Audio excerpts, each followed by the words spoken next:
اس پوری آیت کے اعتبار سے اگر میں آپ کو بتاؤں تو پتہ یہ چلے گا، رزلٹ اس کا یہ ہے کہ مصیبتوں کے وقت صبر کرنا یہ ہدایت ہے۔ ہدایت، اگر آپ ہدایت پر ہیں یا نہیں یہ دیکھنے کے لیے مصیبتوں کے وقت ہی آپ کو دیکھا جائے گا۔ گھر میں کسی کا انتقال ہو جائے اور پھر دیکھا جائے گا کہ تمہاری زبان سے الفاظ کیا کیا نکلتے ہیں، تم شکایتیں کن کن باتوں کی کرتے ہو، پھر دیکھا جائے گا ہدایت پر ہو یا گمراہ ہو۔ ایک روایت میں یہ بھی ہے کہ جب کسی کے بچے کا یا کسی کے بھائی کا یا باپ کا انتقال ہوتا ہے گھر میں، تو جنازہ اٹھانے سے پہلے ہی وہاں ایک فرشتہ آتا ہے۔ وہ فرشتہ گھر والوں کا معائنہ کر رہا ہوتا ہے کہ کون کون کیا کیا کہہ رہا ہے۔ رب ذوالجلال ہر چیز کی خبر رکھتا ہے، لیکن فرشتوں کو اسباب بنایا گیا ہے اور گواہ بنانے کے لیے انہیں یہ ڈیوٹی دی جاتی ہے۔ ہر ایک کی زبان سے نکلے ہوئے الفاظ وہ سنتا ہے اور جا کر کے رب تعالیٰ کی بارگاہ میں عرض کرتا ہے۔ اللہ تعالیٰ پوچھتا ہے کہ میں نے فلاں کے گھر سے ایک جان لے لی، ان کا عزیز بیٹا چلا گیا، بھائی چلا گیا، ماں چلی گئی، وہ لوگ میرے بارے میں کیا کہہ رہے تھے؟ فرشتہ کہتا ہے اے رب ذوالجلال، ان لوگوں کے زبان پر شکر کے الفاظ تھے، وَإِنَّا لِلَّهِ وَإِنَّا إِلَيْهِ راجعون کہہ رہے تھے، اور وہ صبر کر رہے تھے۔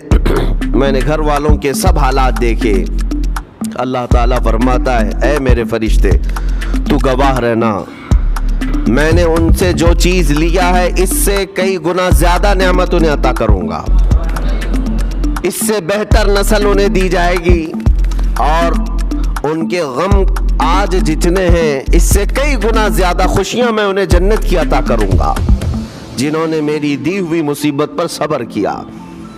اور کوئی گھر ایسا ہوگا جس گھر سے فرشتہ جا کر کہے گا کہ مولا اس گھر والے تو بے قابو تھے، جو منہ میں آیا بکے جا رہے تھے، وہ تو یوں کہہ رہے تھے کہ اللہ کو کیا ہمارا ہی گھر ملا، ہمارا ہی بچہ جانے کو تھا، ہمارے ہی گھر میں یہ آفت آنے کو تھی۔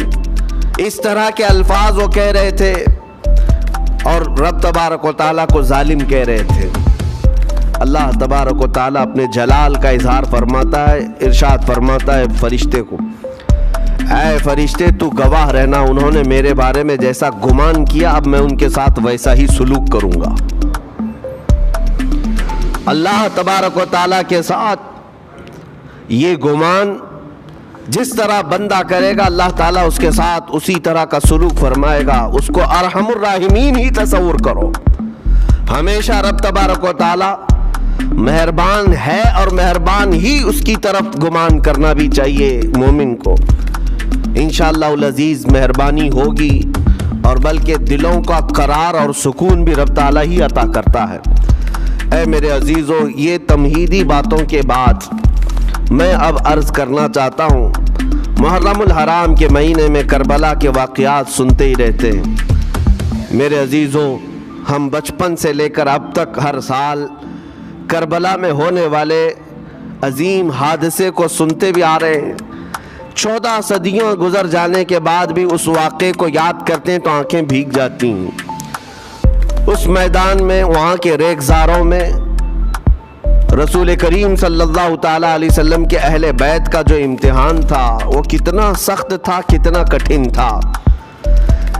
کسی ایک کے ساتھ کوئی معاملہ ہو جائے تو سمجھ میں آئے، امام عالی مقام سید الشہداء امام حسین رضی اللہ تعالیٰ عنہ کو کتنا بڑا امتحان دینا پڑا ہوگا۔ ایک نہیں، اپنے خاندان کی 29 لاشیں انہوں نے اٹھائی ایک دن کے اندر، اپنے خاندان کی، پھر دوسرے ان کے اصحاب اور رسول اللہ کے صحابہ بھی اس میں موجود ہیں، اور دوسروں کے بچے بھی اس میں موجود ہیں۔ کل ملا کر 72 لوگوں کی وہاں پر جانیں گئی ہیں، شہادت کا جام انہوں نے نوش کیا ہے، لیکن ہر گھڑی امام حسین ہر موت کو دیکھتے رہے۔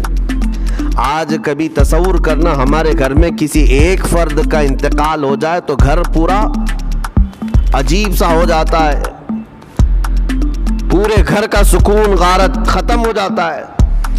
ہم میں سے کوئی کھانا پینا نہیں چاہتا ہمارے باپ کا انتقال ہو یا بیٹے کا انتقال ہو یا بھائی یا ماں کا انتقال ہو، لیکن امام حسین کی وہ بات مجھے یاد آتی ہے جب اپنے جوان بیٹے علی اکبر کی لاش پر گھوڑے دوڑتے ہوئے بھی دیکھ رہے تھے، اپنے سگے بھتیجے امام قاسم کا سر الگ کر دیا تھا یزیدیوں نے، اور اس سر کو اپنی گود میں رکھ کر کے بیٹھے ہوئے تھے، اپنے سگے بھائی حضرت عباس علمبردار کے ان کے آنکھوں کے سامنے دونوں ہاتھ کاٹے گئے تھے اور حضرت عباس کے سینے میں نیزہ مار کر کے انہیں گرایا گیا تھا۔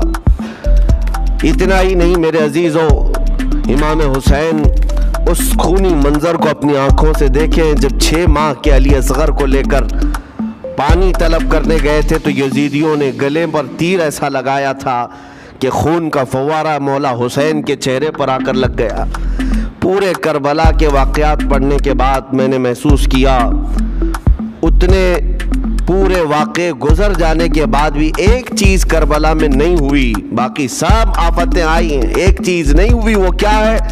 امام حسین کے زبان سے کوئی شکایت نہیں ہوئی، کوئی شکوہ نہیں تھا، یہ نہیں تھا کہ سارے بجلیاں ہم پر گر پڑی ہیں، اس خاندان کا کون ہے؟ سوائے زین العابدین کے اس پورے خاندان میں کوئی مرد باقی نہیں رہا، پورے خاندان کے بچوں کو، ان کے بڑے مردوں کو، سب کو وہاں پر شہید کر دیا گیا تھا۔ میں عرض تو کر رہا ہوں ایک خاندان کے 29 لوگوں کی لاشیں میدان میں پڑی ہوں، وہ کیسا منظر ہے؟ ایک تو میں امام حسین کے صبر کو دیکھتا ہوں، اللہ تعالیٰ نے فرمایا آیت کریمہ میں کہ ہم تمہیں آزمائیں گے، آزمائش کریں گے کچھ جانیں لے کر کے، لیکن میں سمجھتا ہوں اتنی بڑی آزمائش کہ ایک ہی دن میں ایک ہی خاندان سے 29 لوگوں کی جانیں گئی، وہ اس سے بڑی آزمائش ہوگی؟ یہ کتنی بڑی آزمائش ہے اور کتنا بڑا امتحان ہے۔ اب یہ بھی میں آپ کو بتا دوں کہ کس کے ساتھ کیسی آزمائش ہوتی ہے، کس کے ساتھ کیسا امتحان ہوتا ہے۔ آپ کو سردی بخار دے کر کے آزمایا جاتا ہے، کسی اور کو کچھ اور بیماریاں دے کر یا کسی اور کو کسی اور مصیبت کے ذریعے سے، لیکن یہ آزمائش کی جو کیٹیگری ہے وہ کیسے طے ہوتی ہے پتہ ہوں؟ میرے آقا صلی اللہ تعالیٰ علیہ وسلم نے فرمایا جس کا ایمان جتنا بلند ہوگا ویسی ہی آزمائش آئے گی۔ یہ کربلا کے امتحانات سے یہ بات تو ثابت ہوتی ہے کہ امام حسین کے ایمان کا درجہ کیا رہا ہوگا، ان کے ایمان کا مقام کیا رہا ہوگا، اس ایمان کی بلندی کے اعتبار سے ان پر آزمائش آئی۔ اسی لیے تو بزرگوں نے فرمایا کہ ہم میں سے کوئی بھی امام حسین کے صبر کو نہیں پہنچ سکتا۔ استقامت اور صبر یہ دو چیزیں ایسی ہیں اچھے اچھے لوگوں کے پیر ڈگمگا جاتے ہیں۔ استقامت کا مطلب ہے ڈٹے ہوئے رہنا حق پر، اور یہ سب کو نہیں مل پاتا، یہ خصوصیت سب کو حاصل نہیں ہوتی۔ ایک امام حسین کی وہاں پر ہم نے استقامت دیکھی اور ان کا صبر دیکھا، دوسرے سب سے بڑا صبر جو ہم نے دیکھا ہے وہ سیدہ زینب رضی اللہ تعالیٰ عنہا کا۔ وہ خاتون امام حسین کی سگی بہن ہے، سیدہ فاطمۃ الزہرا کی بیٹی ہیں، حیدر کرار کی نور نظر میرے آقا صلی اللہ علیہ وسلم کی گود میں کھیلی ہوئی ہیں۔ سیدہ زینب سلام اللہ علیہا جب وہ کربلا کے میدان میں موجود تھیں، ان کی عمر مبارک بھی تقریباً 55 سال کے قریب تھی۔ 55 سال کی اگر خاتون میدان میں یہ تمام خونی مناظر دیکھ رہی ہو، ہماری عورتوں کو آپ جانتے ہیں کہ ایک چھوٹی سی مصیبت پر واویلا مچاتی ہیں، اور سیدہ زینب وہ ہیں جن کے خود سگے شہزادے عون اور محمد ان کی آنکھوں کے سامنے مارے گئے تھے اور ٹکڑے کیے گئے تھے۔ سیدہ زینب سلام اللہ علیہا اس پر بھی خاموش رہی، لیکن اندازہ کرو جب سارے شہید ہو گئے تھے، امام حسین اپنے خیمے سے نکلنے کو تھے، جب کربلا کے میدان میں خود گھوڑے پر سوار ہونے کو تھے، جانتے ہیں یہ منظر کیسا رہا ہوگا۔ عورتیں تو ماتم کرتی ہیں ایسے حالات میں، لیکن وہ اہل بیت کی عورتیں تھیں۔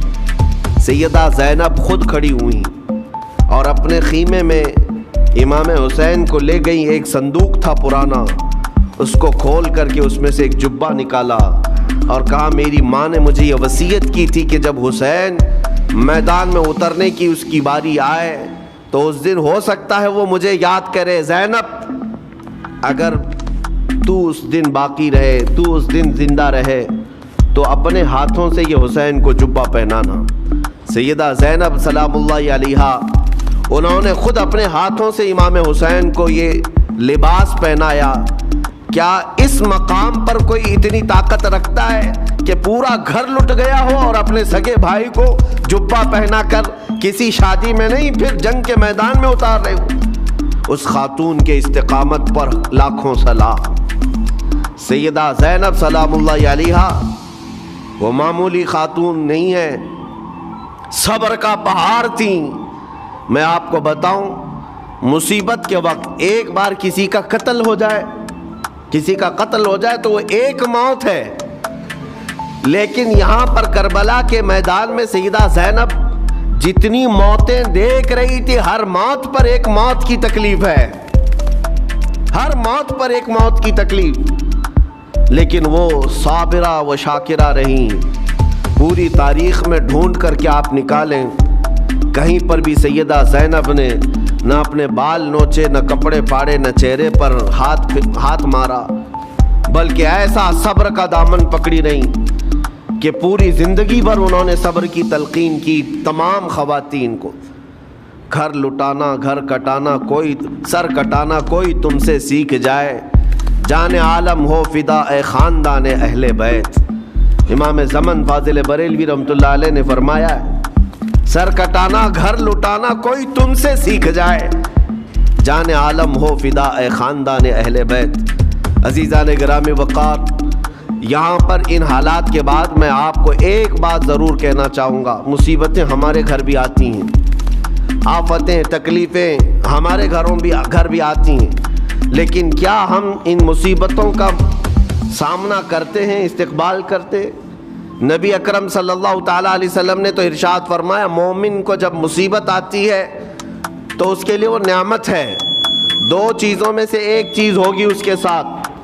اگر بخار بھی آئے, میرے آقا فرماتے ہیں اگر بخار بھی آیا ہے تو دو باتوں میں سے ایک بات ہوگی اس کے ساتھ, یا تو رب تبارک و تعالیٰ اس کے گناہ معاف کرے گا یا تو اس کے درجے کو بلند کرے گا. مصیبت اگر آئے تو ایک بات یاد رکھنا, رب تبارک و تعالیٰ اپنے محبوب بندوں کو, پسندیدہ بندوں کو آزمائش میں ڈالتا ہے. ورنہ جو لوگ یہ سمجھتے کبھی طبیعت خراب ہی نہیں ہونا چاہیے تو فرعون بن جاتے ہیں. ایسے لوگ, فرعون کو 90 سال تک نہ کبھی سردی آئی نہ بخار, کبھی کوئی بیماری نہیں. اور جب بندہ کبھی بیمار نہیں ہوتا تو اپنے آپ کو خدا تصور کرنے لگ جاتا ہے, میں تو دنیا کا سب سے مضبوط آدمی ہوں, مجھے کچھ نہیں ہوتا. لیکن مصیبتیں دے کر کے رب تبارک و تعالیٰ تمہیں تمہاری حقیقت بھی بتاتا ہے, اور انسان کو انسان کی لمٹ میں رہنا سکھایا جاتا ہے. تمہاری حیثیت صرف اتنی ہے کہ اگر نس رک گئی, دل کی دھڑکنیں ایک آن کے لیے اگر رک گئی تو سب ختم ہے. اس لیے تمہیں رب تبارک و تعالیٰ کے حضور جانا ہی ہے تو صبر بھی سیکھو اور شکر بھی سیکھو. آج مصیبتیں اور آفتیں آتی ہیں تو واویلا کرنے والوں کے لیے میرا میسج ہے, اللہ تبارک و تعالیٰ تمہاری ہر بات کو دیکھ رہا ہے. تمہارے چیخنے سے, چلانے سے, تمہاری شکایت کرنے سے گئے ہوئے آدمی کی جان واپس تو نہیں آنی ہے. تمہارا عزیز ترین بھائی مر گیا, تم جس سے سب سے زیادہ پیار کرتے تھے وہ بیٹا انتقال کر گیا. مجھے بتاؤ, تم 10 لوگوں میں چیخو گے, چلاؤ گے, رب تعالیٰ کے حضور بری بری باتیں بھی کرو گے, تو کیا وہ گئی ہوئی جان واپس آ سکتی ہے؟ میرے عزیزو, یہ وہ حکومت نہیں ہے کہ تمہارا احتجاج کرنے پر قانون واپس لے لیا جائے.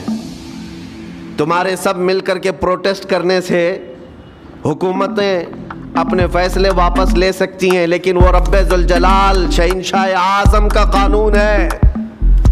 وہاں نبیوں کی بھی جو روح لی گئی, وہاں پر اللہ تبارک و تعالیٰ نے اپنے محبوب نبیوں کی بھی روح کو قبض کرنے کا حکم دیا، تو کیا سب کے غم منانے سے وہ روحیں واپس کرنے کا فیصلہ کیا گیا ہے؟ نہیں میرے عزیزو، اس عالم میں، اس کائنات میں پھر کوئی ہمارے رونے چیخنے چلانے سے واپس نہیں آتا۔ ہاں غم کرنا اپنی جگہ پر ہے، لیکن غم کا شرعی طریقہ کیا ہے؟ میرے آقا صلی اللہ تعالیٰ علیہ وسلم نے بھی غم فرمایا۔ آپ کے عزیز بیٹے سیدنا ابراہیم جب انتقال کر گئے، میرے آقا کی آنکھوں میں آنسو تھے۔ حضور پاک صلی اللہ تعالیٰ علیہ وسلم کی آنکھوں کے سامنے سیدہ خدیجۃ الکبریٰ کا انتقال ہوا، حضور غمگین تھے۔ لیکن غم کا مطلب کبھی یہ نہیں ہوتا کہ اللہ کی بارگاہ میں شکایت کریں، تو نے میرے ساتھ ایسا کیوں کیا؟ یعنی تم حکم دو گے، رب تبارک و تعالیٰ کو تم مشورہ دو گے کہ کس کے ساتھ کیا کرنا ہے۔ اس لیے ان مواقع پر ہم سب کی آزمائش ہے، ہمارا امتحان ہے۔ ایسے معاملات جب بھی آتے ہیں، دیکھیں میں آپ کو ایک اور باریک بات بتا دیتا ہوں۔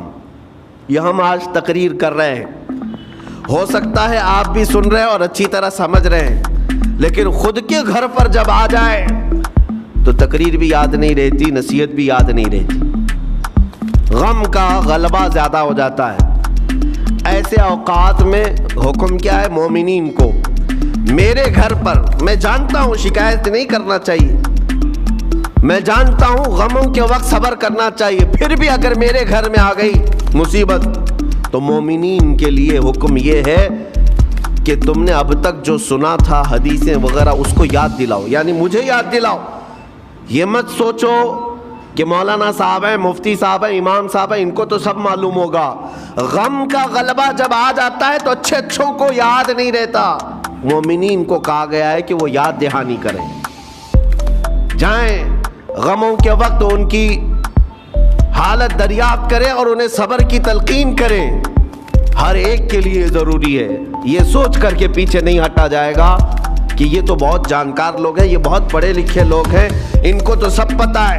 نہیں، بلکہ حکم یہ ہے کہ جس کے ساتھ بھی مصیبت آئے، مومنین، دوسرے مومنین اسے صبر کی تلقین کریں، اسے جا کر کے حوصلہ دیں اور اسے تسلی دیں۔ اب میں آتا ہوں ان باتوں کی طرف جو لوگ مصیبتوں کو برا سمجھتے ہیں۔ ایک صحابی تھے، ان کی شادی ہو گئی ایک صحابیہ سے، نکاح ہوا تھا مدینے میں، سال بھر خوشحالی سے گزرتے رہے، بہت اچھے دن گزرے۔ سال ختم ہونے کو تھا کہ خاتون جو ہے لڑائی کرنا شروع کر دیتی، کہتی ہے مجھے تمہارے ساتھ رہنا نہیں، مجھے طلاق چاہیے، ڈائریکٹ طلاق۔ تو صحابی نے کہا ہوا کیا؟ وہ صحابیہ کہتی تھی نہیں مجھے تمہارے ساتھ رہنا نہیں۔ اس صحابی نے کہا ٹھیک ہے، اگر ایسا ہی ہے تو حضور پاک صلی اللہ علیہ وسلم کے پاس چلتے ہیں، وہاں جا کر فیصلہ کرا لیں گے۔ تو وہ صحابیہ مان گئیں، کہا چلو چلتے ہیں۔ تو دونوں چلے جا رہے تھے اپنے گھر سے، حضور پاک صلی اللہ علیہ وسلم کے دربار میں فیصلہ کروانا ہے۔ چلتے وقت راستے میں ایک پتھر سے ٹھوکر لگ گئی اس صحابی کو، اور اتنی تیز ٹھوکر لگی کہ ان کا ناخن اکھڑ گیا۔ اب وہ ان کی خاتون جو بیوی صحابیاں ہیں، وہ فوراً اپنے دوپٹے کا کپڑا پھاڑ کر کے انگلی کو باندھتی ہیں اور خون روکتی ہیں، اور اس کے بعد کہتی ہے چلو واپس گھر چلتے ہیں۔ گھر واپس آنے کے بعد وہ کہتی مجھے طلاق نہیں چاہیے، ساتھ میں رہوں۔ کہا عورتوں کا موڈ، عورتوں کا اس طرح کا فیصلہ، کیا بات ہے؟ وہ صحابیہ کہتی ہے میں نے سنا ہے کہ جب کبھی کوئی بندہ بیمار نہیں ہوتا تو اللہ اسے پسند نہیں کرتا۔ میں نے جب سے تم سے شادی کی ہے، سال بھر ہو گئے، ایک بار بھی تم کو بیمار ہوتے نہیں دیکھا۔ مجھے ایسا لگنے لگا کہ کہیں تم اللہ کے ناپسندیدہ بندے تو نہیں ہو، اس لیے میں تمہارے ساتھ نہیں رہنا چاہتی تھی۔ اب جب راستے میں ٹھوکر لگ کر ناخن اکھڑ گیا تو مجھے احساس ہوا کہ اللہ تجھے بھی پسند کرتا، میں تیرے ساتھ رہنے کو تیار ہوں۔ وہ صحابیہ تھیں۔ میرے عزیزو، اس کا مطلب یہ نہیں کہ ہم آپس میں ایک دوسرے کے بیمار ہونے کی انتظار میں رہیں۔ شوہر یہ سوچے کہ میری بیوی بیمار کیوں نہیں ہوتی، اور بیوی یہ سوچتی رہے کہ میرا شوہر بیمار کب ہوگا۔ وہ توکل کا اعلیٰ درجہ ہے